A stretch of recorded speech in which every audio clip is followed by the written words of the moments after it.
So the purpose of this study, to gain an in-depth understanding of the academic constraints of English language proficiency of senior high school humanities and social sciences learners. So academic constraints are those limitations and challenges that hinders the English proficiency of our learners.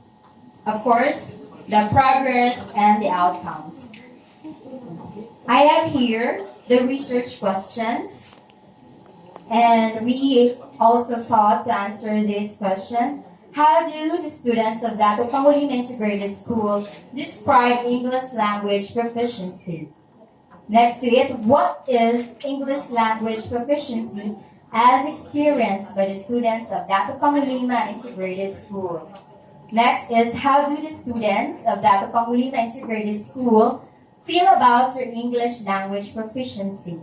Then next and last, how does the English language proficiency affect the students of Dato Pangolima Integrated School?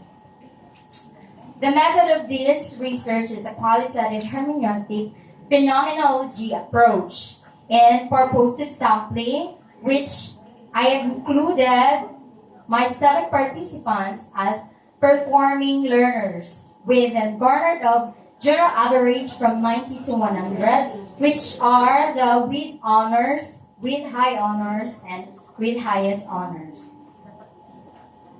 So the participants are from Dato Pangolima Integrated School, 7 humanities and social sciences learners. And this is only one track that we have in our school. Only use lang po meron sa school namin. So, I have given them the code name as T1, Student 1, Student 2, and until to Student 7. So, here are the emergent themes that the experiences of senior high school humanities and social sciences learners in English language proficiency. So, we have here the emerging themes on the constraints in English language learning, where are the lack of interest, lack of confidence in speaking English, poor English vocabulary, English language difficulty, poor reading comprehension. Still, even though they are with honors and highest honors, but this is on the time of modular.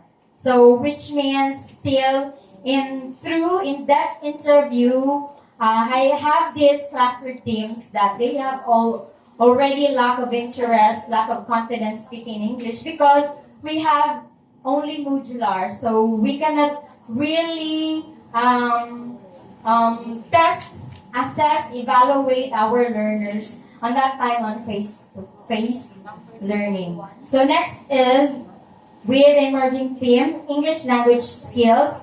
We have here the ability to use English language, competency in spoken and written forms, understanding English language well. Next is the English language learning tools and engagement, wherein they have these tools, mass media engagement, playing word games, involvement of people around them, speaking English with colleagues, English language learning tools, and engagement. Next, we have here the feelings that they have in developing their English language proficiency. We have here the emerging themes, the sense of utility, wherein they have this English language proficiency as for better opportunities, a necessity, English is a basic and widely spoken, needed for involvement, rewarding skill, and this taps their interest.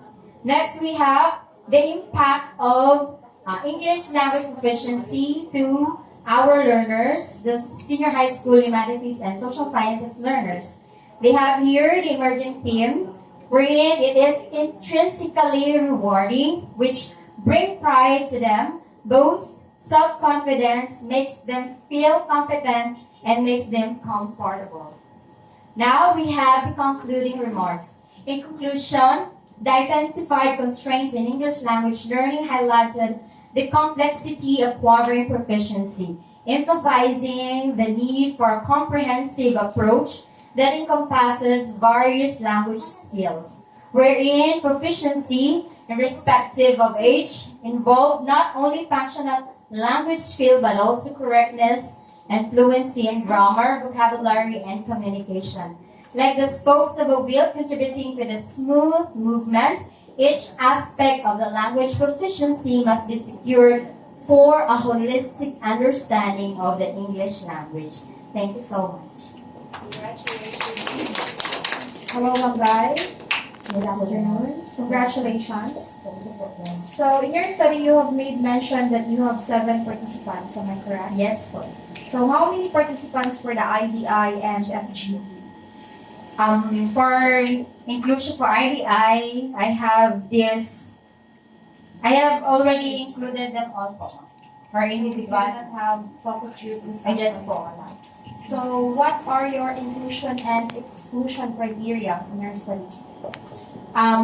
For inclusion in exclusion po ma'am, I have them for grade 11 and grade 12. For the inclusion. And what about for the exclusion? For exclusion, basing on their academic performance.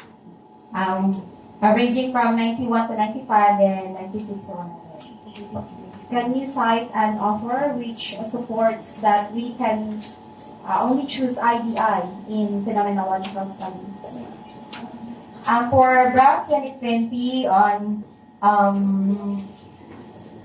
actually ma'am, I am not really memorize the theory, but I am already sorry ma'am na ako, but parang hindi ko talaga ma-paano on this theory po. Yes, it's okay, Mangay, but it is also, it can be found in the books of Creswell also. Yes, Creswell, 2015 and 2018. Okay, and another question, how does the English language proficiency affect your participants?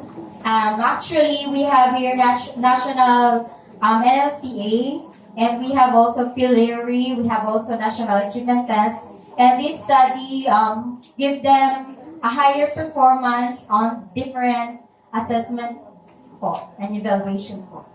And for the last question, how would a policymaker be able to utilize your findings of your study? Based on our barangay and barangay officials, municipal officials, and even to our officials, this would utilize and would